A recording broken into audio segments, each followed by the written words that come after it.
মার্কিন president Donald Trump বলেছেন, এখন ইরানকে শান্তি স্থাপন করতে হবে, অন্যথায় ভবিষ্যতে আরও বড় হামলা চালানো হবে। স্থানীয় সময় শনিবার রাতে জাতির উদ্দেশ্যে দেয়া এক ভাষণে একথা বলেন তিনি। ট্রাম্প বলেন, ইরানে মূল পারমাণবিক সমৃদ্ধকরণ স্থাপনাগুলো সম্পূর্ণরূপে ধ্বংস করা হয়েছে। গত রাত্রি দেশটির জন্য সবচেয়ে কঠিন ছিল। এখনও অনেক লক্ষ্যবস্তু বাকি রয়েছে। দ্রুত শান্তি না আসলে সেসব লক্ষ্যবস্তুতেও হামলা করা হবে।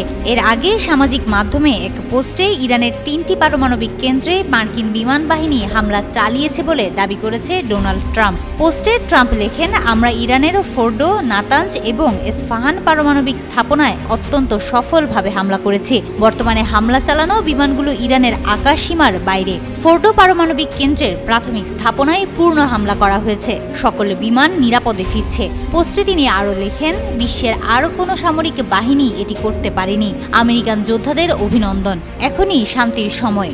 গত বৃহস্পতিবার ট্রাম্প জানিয়েছিলেন, ইরান ইসরায়েল সংঘাতে যুক্তরাষ্ট্র যোগ দেবে কিনা তা 2 সপ্তাহের মধ্যে সিদ্ধান্ত নেওয়া হবে। তবে এই ঘোষণার মাত্র 2 দিনের মাথায় হামলা চালিয়ে বসলেন ট্রাম্প।